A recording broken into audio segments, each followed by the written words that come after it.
जो सर उठाकर चलता था आज वही झुक गया, ताकतवर भी देखो आज खुद ही रुक गया।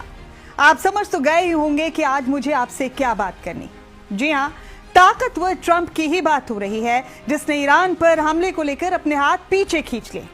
अगर सख्त लहजे में और सच कहूं तो सुपर पावर की डींगे हाँकने वाले और कमजोर और मासूमों पर जुल्म और सितम करने वाले ट्रंप दरअसल अपनी जान बचाने में कामयाब हो गए।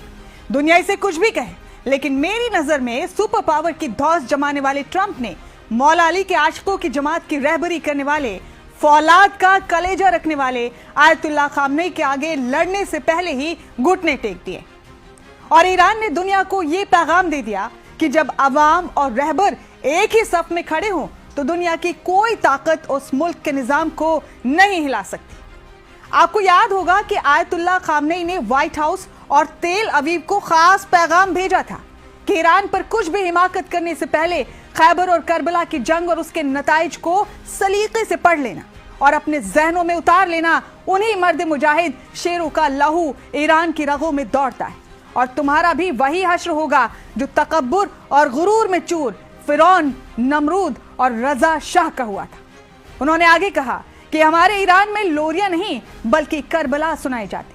मुझे पूरा यकीन है कि सन की ट्रंप ने यूं ही अपने इरादे नहीं बदले, बल्कि जरूर खैबर और करबला का चैप्टर सलीके से पढ़ लिया होगा, या फिर ट्रंप को शायद किसी समझदार इंसान ने बता दिया था कि ईरान से टकराने की जुर्रत मत करना, क्योंकि ईरान की दीवार बनकर खुद मौला अली की औलाद 8वें इमाम मौलाना रजा खुद खड़े। बहुत से सरफिरों का ख्वाब था कि ईरान अब कुछ दिनों में खंडर बन जाएगा। कम अकल ना समझ ये भूल गए थे कि खंडर तो करबला भी बन गया था, लेकिन आज भी वहां परचम हुसैन का झूल रहा है। इसी तरह अमेरिका के कितने सदर ईरान को मिटाने का ख्वाब लेकर आए और चले गए, लेकिन मर्द मुजाहिद मौला अली का आशिक आयतुल्लाह खामनेई आज भी न सिर्फ खड़ा है बल्कि दौरे हाजिर के यजीदों, फिरौनों और नमरूदों को ललकार रहा है। आपको ये भी याद होगा कि ट्रंप ने कहा था कि मुझे सिर्फ जीतना पसंद है। तो मुझे कहना यह है जनाब ट्रंप से कि अगर तुम्हें जीतना पसंद है तो मौला अली के दीवानों ने कभी शिकस्त खाना ही नहीं सीखा। ट्रंप अच्छी तरह समझ गए हैं कि जो खैबर मिसाइल कतर में उसके सबसे बड़े एयरबेस को उड़ा सकती है, उसे व्हाइट हाउस तक पहुंचने में देर नहीं लगेगी। खैर, ट्रंप को अपना हश्र फिरौन और नमरूद की तरह होने से बचाने के लिए खूब सारी मुबारकबाद।